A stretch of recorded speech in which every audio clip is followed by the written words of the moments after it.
Hello everyone, you're watching Clutch Class Episode 7, and I know I have not posted for quite some time, but I am alive and it is the holidays, so what better way to bring in the holidays than with some nice clutches and some other videos that you can expect.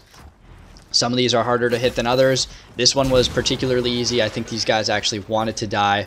Maybe they know I have a channel and they wanted to be featured on it exploding, but they all pretty much just ran right into my drop shot. But there are some intense clutches in this episode, and we're going to get into one that I think is actually one of the more intense ones, just so I can try to capture your attention here since it's been so long. I am in a 1v5 on Canals, a nice back A. I still pretty much know where nobody is. I have no clue what's going on. I'm just running around. Tried to mantle there. Rod Ferguson wouldn't let me do it, as my friend Kyle would say. And I know I've been marked. Now here I just try to cut down distance and work really fast to pick off some easy kills. These players should have probably been a bit more patient, but picked them off both in a pretty fast manner. I have a 1v2. I still don't know where these players are, so you can see I'm very fidgety. I'm trying to kind of patrol and see where players are. Here's one. I'm not going to stop and challenge though, because I don't know where the other guy is, and that's a good move because the other guy comes up behind me, almost pop his head, and here I back off into a much more favorable position. When you have the sniper, if you can just pretty much buy yourself time to try to land shots, eventually something's got to give, and that's exactly what you're about to see right here. And a nice shot brings it down to a one-on-one, and I do have the advantage. So I'm going to try to scare this guy into peeking and see if I can get off a shot. But he does the correct thing and keeps his head down. So I'm going to just use my smoke grenade to see if I can give him a scare, and it does scare him. Wow, that was a scary smoke grenade. This guy is running for his life. He throws one right back, and I'm just as scared as he is, and I don't even know what's happening. He just runs in, and lucky enough, I win the kind of 50-50 chance that came down there. So pretty nice clutch, although a sloppy way to finish it off. Here's a more methodical clutch. This is actually Warzone. I have the Retro Lancer, which, if you don't already know, the best way to use this weapon is to feather tap it. It makes it so strong and so accurate, but I find it very difficult to clutch in the core weapon tunings just because the damage of everything is so lethal. Oh, here's a pretty cool little move here. I got a nade behind me and in front of me, and I just positioned myself perfectly to make sure I don't die. The thing about Warzone 2 is the man-up rule is in effect, which means that if at the end of the round the other team has more players, you will lose the round, which makes it even harder. I get it down here and I really want to push, but the M-bar player backs me off, and I figure, you know what, I'm not going to get this guy. I'm just going to back off and see if I can put myself in a better position than I was before. These players honestly could have waited for me to go to them, which I think would have been the better move since they kind of had more weapons. But with the 10-minute round time limit, no one's got time for that. These guys are going for the kill. I can respect that, but I'm not going to let them kill me. And spoiler alert, obviously if it's in the video, they do not kill me. So much like Canals, I now have these players both in front of me, which is much more favorable of a position for me to be in. I guess this is a good time to mention, I kind of have this term, play your life, versus, so when I was playing my life when I was getting shot before, in the sense that I wasn't worried about killing them, I was just worried about surviving, because the damage output on all these guns are so ridiculous, especially the hammer burst, which you see me getting hit with. And this player actually could have tied the round, but he makes one mistake, and that's switching out to his snub pistol, because I was not going to push here. I know the hammer burst would have dropped me, but when he pulls out the pistol, I know he's not going to be able to get me. And if you've been watching Star Wars, you know what happens when you have the high grounds, and I take the high grounds, and that's basically it. I felt this was a moment that deserved a bit of a head bashing, so that's exactly what I do, since I think it's pretty tough to hit the clutch on Warzone in core settings, and that was for the win. A nice instant toss to start off this clutch. Obviously my players are still alive, but they're about to drop. I love to stay on the stairs here after I use the instants. It lets you see kind of a nice overview of your players and you can support them, but these guys dropped pretty fast, and now it's just me and my buddy who's on his computer doing God knows what. We can all take a few guesses, but he is not playing right now.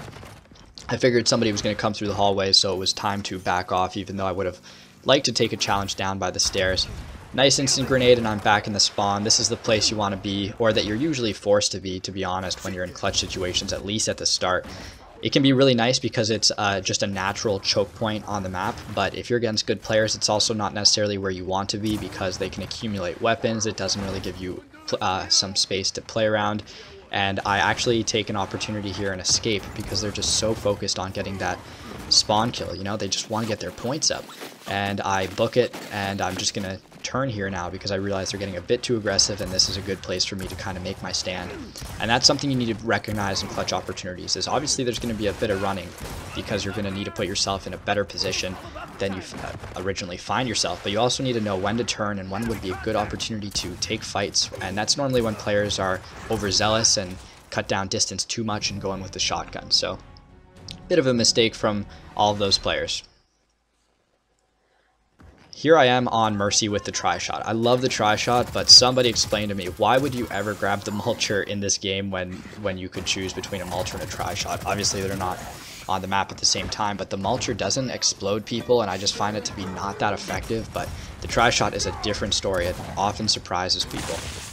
Some nice movement there to get off a kill, and that puts me down to a 2v1 situation.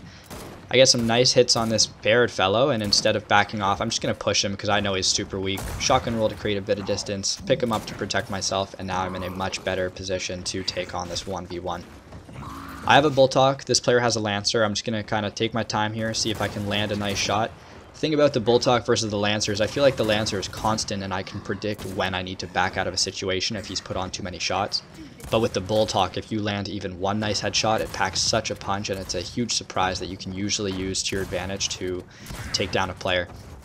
I wasn't able to connect with the Bull Talks there to create that kind of opportunity, but I had the right idea. Now I'm just going super slow, as I often do in my old age here. I'm 23, probably halfway through my natural lifespan, based on the way I eat.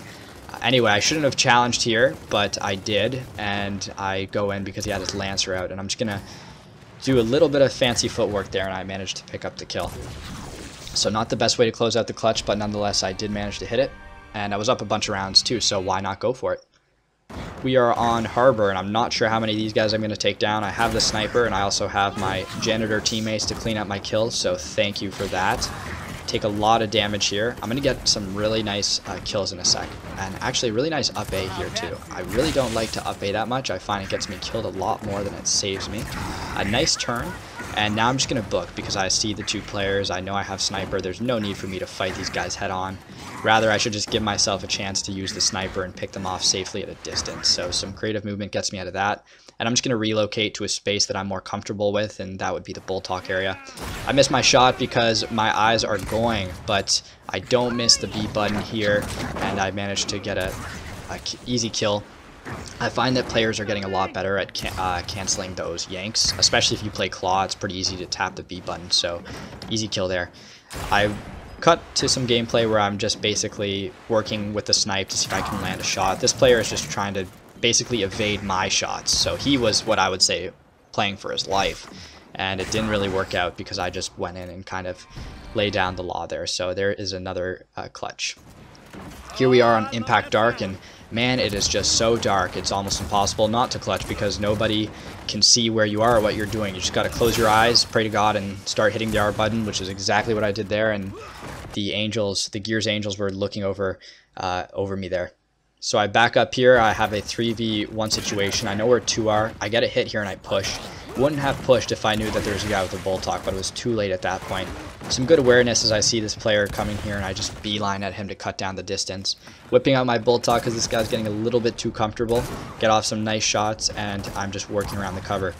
I could have ended the game right there if I had remembered to pull the R button, but I didn't, and here we are. I decided to go for this though. I cut down the distance. I love to do the back A's in these kind of box fights. It's always my go-to, is to let the player play into me, and then I just use the back A. But here this player decided to pull out his Bull Talk, which I think is a mistake. If you're in a 1v1 that close, you really should be sticking with your Nasher. So mistake on his part leads to the clutch. So here is another solid clutch. So I'd put this on the same tier as the Canals one. There's a lot going on. These are good players. My teammates are dropping pretty fast. I do have a grenade.